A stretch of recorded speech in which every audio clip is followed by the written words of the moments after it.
चतुर्थ दिन की चौथे दिन की कार्तिक मास की कथा प्रारंभ करते हुए सूत जी महाराज शौनक आदि ऋषियों को सुना रहे थे। नारद जी ने कहा कि ऐसा कह करके भगवान विष्णु मत्स्य के रूप में अवतरित हुए, क्योंकि सभी वेदों को जो कल की कथा में आप सभी ने श्रवण किया, शंखासुर नाम का दैत्य सभी वेदों को चुरा करके समुद्र में ले गया। तब सभी देवता इकट्ठे होकर के भगवान विष्णु के पास जा कर के जब प्रार्थना की, तो नारद जी बता रहे हैं कि भगवान विष्णु ने देवताओं को आश्वासन दिया और मत्स्य रूप में परिणित हो गई, अर्थात मछली के रूप में रूप धारण किया और मत्स्य अवतार के रूप में बड़े प्रसिद्ध हुए। मत्स्य रूप धारण करके विंध्यवासी कश्यप ऋषि की अंजलि में आ पहुँचे। कश्यप ऋषि ने दया करके उसे अपने कमंडल में रख लिया। जब वह उसके कमंडल में नहीं समा सके तब उसे कुएं में डाल दिया, और जब उसमें भी नहीं समा सके, अपना रूप अपना आकार बढ़ाया, तब उसे तालाब में डाल दिया।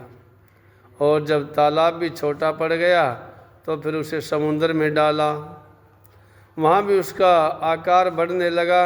इसके बाद उस नारायण रूपी मत्स्य ने शंखासुर का वध किया। तत्पश्चात उस शंख को हाथ में लेकर के बद्रिकारण्य में आ पहुँचे। बद्री नारायण में सब मुनियों ने जो है को बुला करके आज्ञा दी। भगवान विष्णु कहने लगे, पानी में इधर उधर फैले हुए वेदों को ढूंढो, शीघ्र ही आप लोग रहस्य युक्त वेदों को जल से निकाल करके मेरे पास ले आओ। इतने काल तक मैं देवताओं के साथ प्रयाग में ठहरा हुआ हूँ।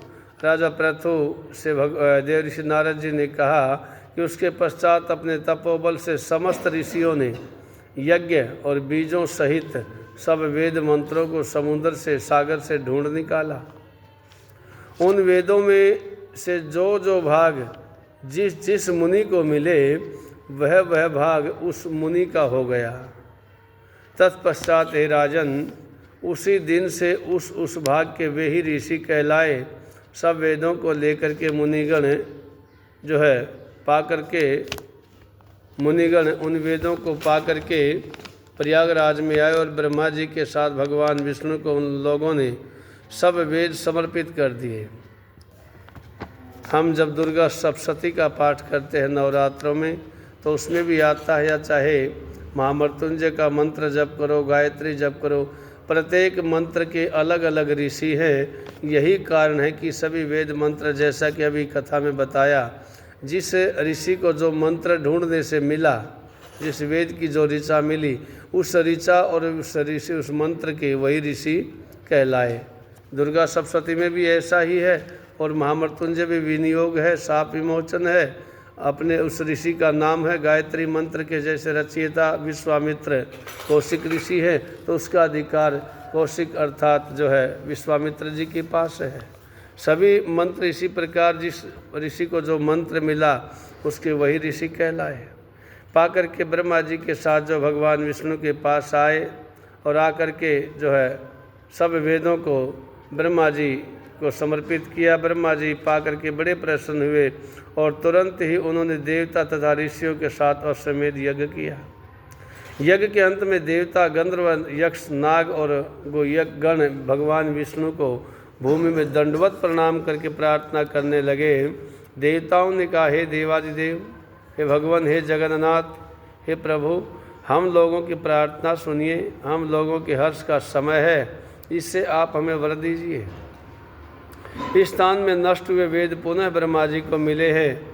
हे लक्ष्मीपति, आपकी अनुकंपा से हम लोगों को यज्ञ का भाग भी यही मिला है, इसलिए ये स्थान आपके प्रसाद से पृथ्वी भर में सर्वप्रथम पुण्य को बढ़ाने वाला, मुक्ति और भुक्ति को देने वाला है, ब्रह्म हत्या आदि पापों से भी जो मुक्त करने वाला है। आज का यह समय भी परम पवित्र और अक्षय फल देने वाला हो, ऐसा वर हमें दीजिए। भगवान विष्णु ने कहा कि आप लोगों ने जो कुछ कहा वही हमारा भी लक्ष्य है, हमारा भी ध्येय है। जैसा आप लोगों ने मुझसे कहा है वैसा ही यह ब्रह्म क्षेत्र जगत प्रसिद्ध होगा। सूर्य वंश में उत्पन्न राजा भगीरथ गंगा जी को यहाँ पर लाएंगे और गंगा जी का सूर्य पुत्री यमुना जी के साथ यहीं पर संगम होगा। आप लोगों तथा समस्त ब्रह्म आदि देवताओं के साथ मैं भी यहीं पर रहूँगा और यह स्थान तीर्थराज प्रयाग के नाम से प्रसिद्ध होगा। यज्ञदान व्रत हवन जप पूजा आदि कृत्य यहाँ पर सदा अनंत फल देने वाले और मोक्षदायी होंगे। तब से प्रयागराज तीर्थों का राजा बन गया और प्रयागराज में गंगा यमुना सरस्वती का संगम होने के कारण त्रिवेणी संगम बना और यह सबसे पावन पवित्र सभी तीर्थों का राजा कहलाया। क्योंकि भगवान विष्णु ने स्वयं यहाँ पर कई दिनों तक विश्राम किया, इसलिए कल्प विश्राम के लिए लोग वहाँ पर जाते हैं और कई कई दिनों तक जो है कल्प वृक्ष के पास विश्राम करते हैं। 7 जन्म के किए हुए ब्रह्म हत्या आदि महापाप भी इस तीर्थराज के दर्शन मात्र से उसी समय नष्ट हो जाएंगे। जो बुद्धिमान मनुष्य मेरे सन्निकट तीर्थराज में शरीर का त्याग करेंगे वो मेरे ही शरीर में मिल जाएंगे और फिर उनका पुनः दोबारा जन्म नहीं होगा। जो प्राणी यहाँ अपने पितरों के उद्देश्य से श्राद्ध करेंगे उनके पितृ साक्षात मेरे समान रूप वाले हो जाएंगे। ये मानव भी समस्त प्राणियों को महापुण्य फल देने वाला होगा। जो लोग इस तीर्थराज में मकर राशि के सूर्य माघ में स्नान करेंगे उनके समस्त पाप नष्ट होंगे। मकर की संक्रांति होने पर माघ मास में प्रातःकाल स्नान करने वालों के केवल दर्शन मात्र से सब पाप नष्ट हो जाएंगे, जैसे सूर्य के तेज से अंधकार का नाश हो जाता है। माघ के महीने में मकर की संक्रांति होने पर स्नान करने से वाले प्राणियों को मैं सालोक्य अपना सामीप्य और अपने सारूप्य अपने जैसा रूप प्रदान कर देता हूँ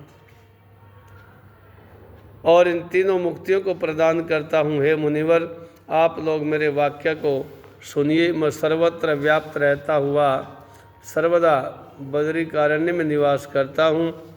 अन्यत्र सैकड़ों वर्ष तप करने पर जो पुण्य प्राप्त होता है, जो फल प्राप्त होता है, वही फल यहाँ एक दिन में मिल जाएगा।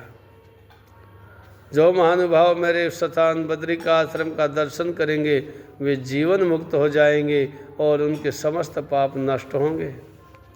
सूर्य जी कहते, ऋषियों, इस तरह भगवान विष्णु उन सब देवताओं से कह करके ब्रह्मा जी के साथ ही जो है अंतर्ध्यान हो गए और इंद्र आदि देवता भी अपने अपने अंशों को वहाँ छोड़ करके अंतर्ध्यान हो गए।